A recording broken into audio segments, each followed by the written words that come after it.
looking back there. Thumbs up already. All right. Good night. Good evening. Good evening. So you want Maybe. thanks everyone else for joining us. Buenas noches. Already dismissing us. Oh, good. After no shots on goal, no goals against LAFC, was this a pleasing performance offensively for you? Well, I would say yes. Of course, there was a moment in the first half that we were not sharp and we start to lose the control of the ball. Of course, not very pleased at that. I have to reflect on the film. But yeah, overall, I think we were the team that was trying to create the spaces to overload the opponent. And I'm very happy because this is a very good team. I don't know actually where they are in the standings at this moment and all that, but I think Wayne Rooney is doing a great job at putting a very solid team. The defenders are very tough to beat. They have a speed on the flanks. They have someone like Benteke that is very difficult to mark, and then the people around Benteke is always finding the pockets to get the second balls, and from there they progress the ball. So it's not easy to play against this type of teams, and today we show very good performance in my opinion. So kudos to everyone that was able to deal with the challenges that they present, and yeah, overall very, very pleased with the performance. And you elected to not use the inverted wingers, so to speak, to start Wiley on the left and Etienne on the right. What did you ask them to do, and did they execute what you wanted?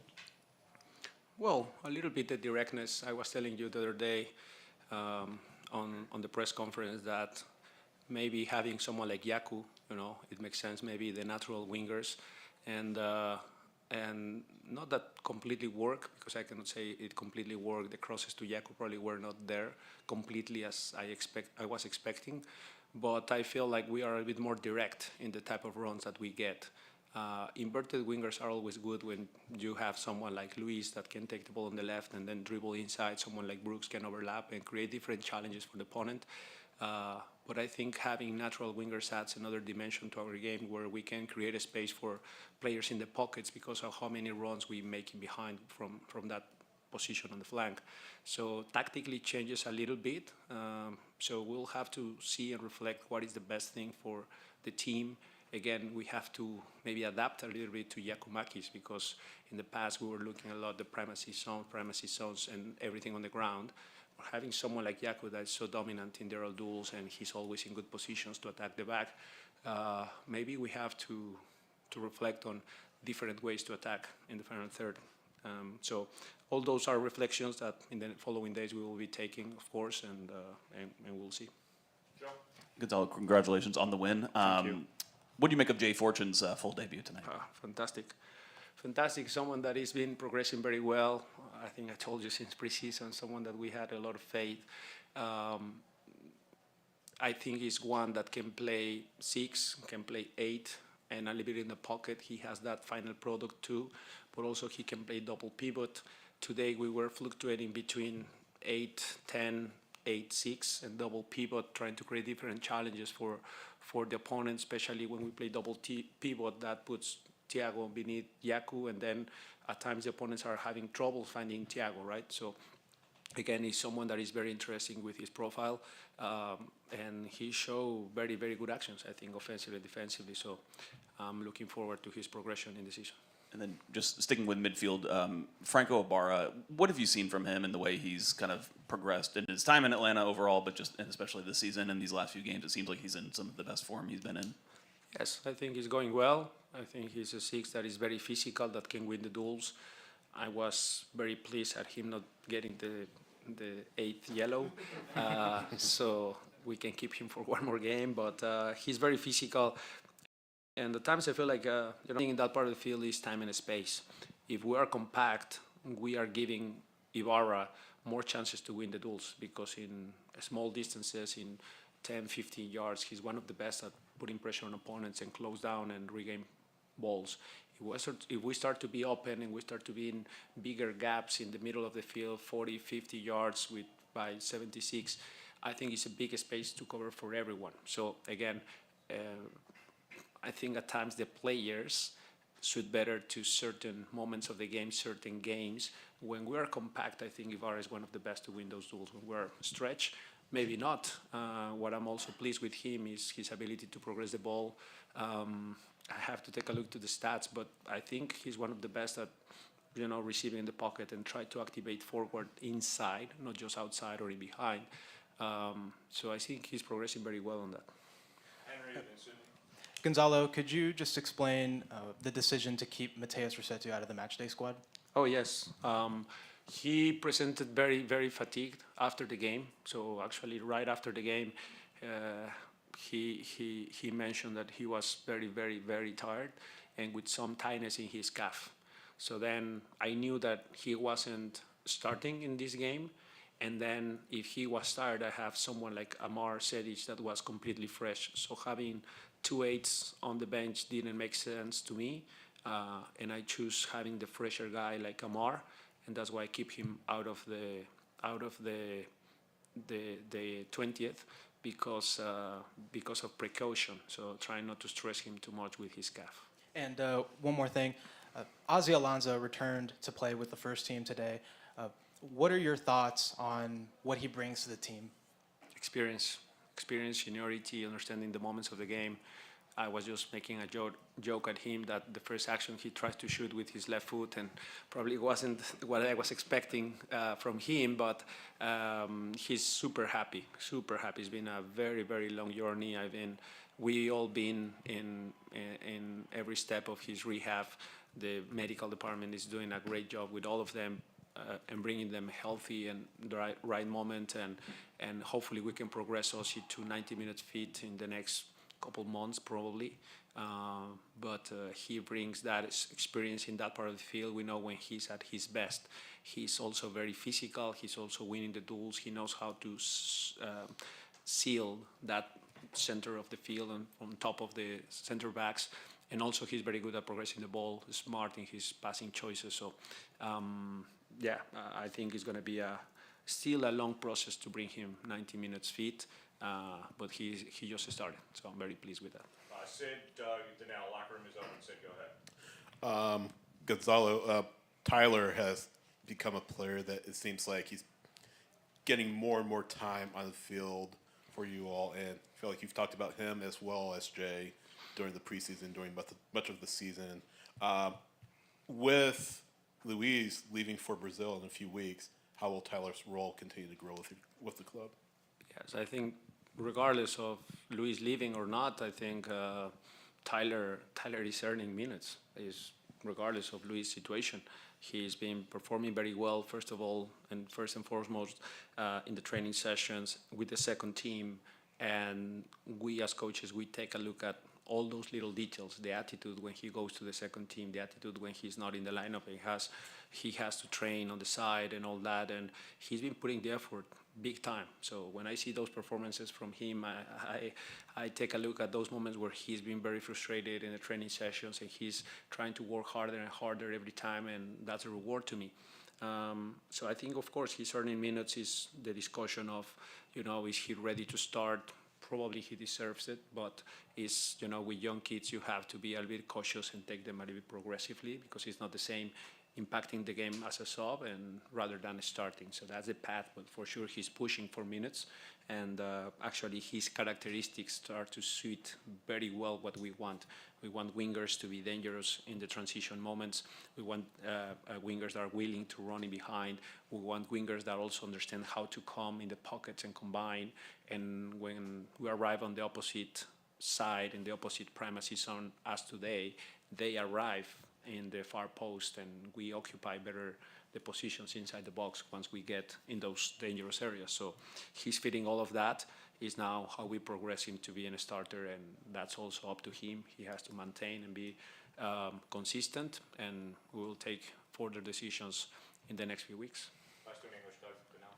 Yeah, Goodman had a goal and an assist tonight. Both came kind of in that middle third channel of the field. Was that space available because of the wingers staying wide, playing their natural foot? Did that help Goodman tonight? Well, I wouldn't say completely that because I think when you have inverted wingers, actually the overlap becomes more natural because the wingers are coming in the pocket and then he can overlap. I think it's more about, to me, the initial position of our fullbacks and then how we can get the right timing for them to overlap. It's more about timing and space and understanding the moments of the games as well. We're talking about certain things, I think, in the last press conference about his positioning, and he wasn't overlapping, and as I told you guys, no, he still can attack, but it's just maybe be more cautious in certain moments where Brooks is attacking on the right side. He can cover a little bit and not putting the two fullbacks at the same time higher on the field. So it's about that, recognizing the moments of the games, and we know what Andrew can provide in the final third. It's just a matter of volume, chances that he can get, and then he's going to score or assist many times. So I think kudos to Andrew, who's doing a good job. Coach, buenas noches. Felicidades por la victoria. Siempre. Oh, okay, that's fine. Sorry, Coach, unbeaten in the last 6 games. Going into the break and playing at home when you get back, it feels like it's a good spot to make a run. Yes, I think I'm very pleased with that. Of course, there are different ways to see the situation. There is the halfway glass of water, and it's more empty, it's more full. It's up to the perspective that you have or the vision that you have or how positive or how negative you are. So I remember a couple of stats were brought in before the match where we had only one victory in the last, I don't know how many matches. And I was looking at the progression more, the performance of the team, the mentality in certain moments of certain games, LAFC's mentality. When we were under pressure, we were able to absorb pressure and get at least 1 point where probably we were not able to win.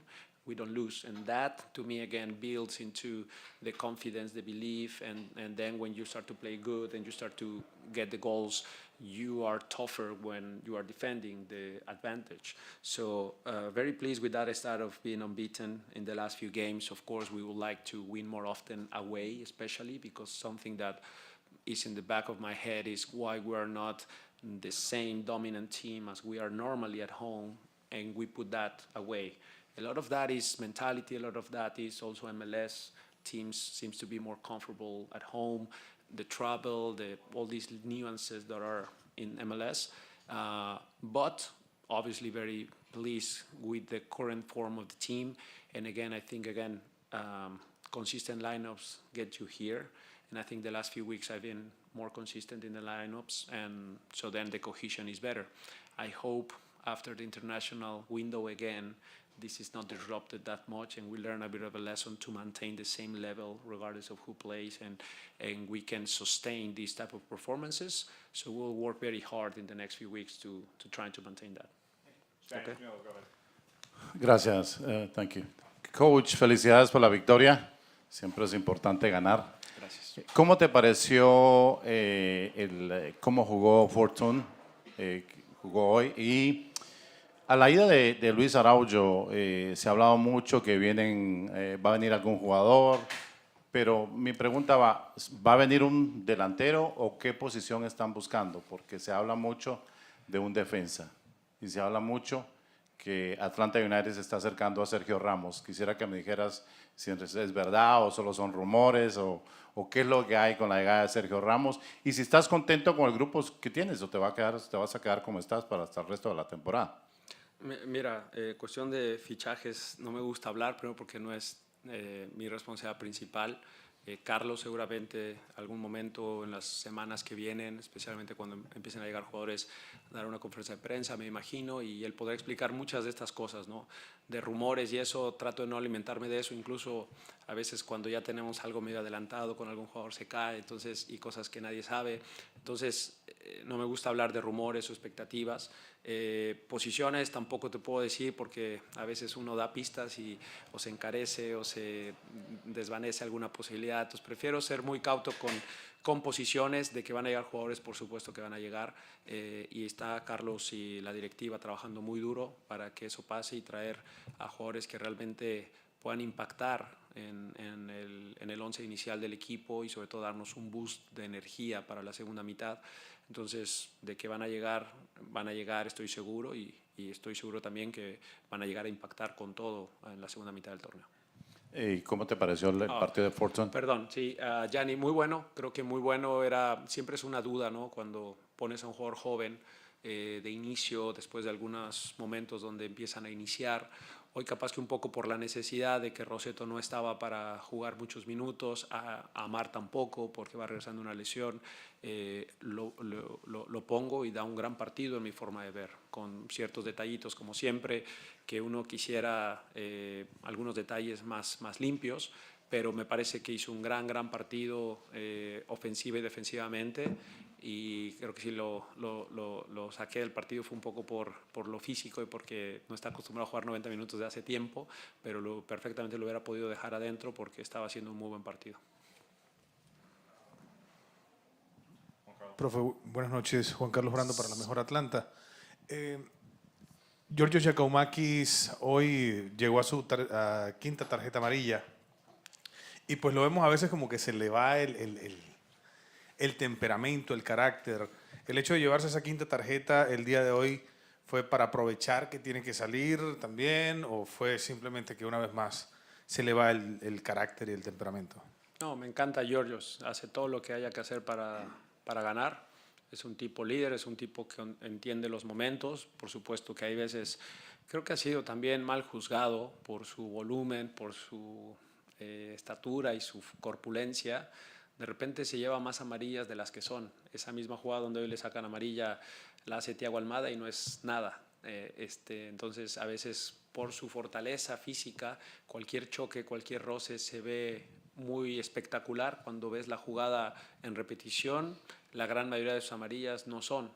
Pero evidentemente trataremos de trabajar en ello para no tener que prescindir de él en momentos claves de la temporada por tarjetas amarillas. Y nada, él regresará 2 días antes del partido de New York City. Hubiera estado disponible, por supuesto, para ese partido, pero hoy surgió la amarilla y seguramente regresará para ver minutos contra New York Red Bulls. Rodrigo Loa para Balón Dividido. Al venir Leo Messi acá a la MLS, ¿tenemos plantel suficiente para enfrentar a un jugador de esta altura?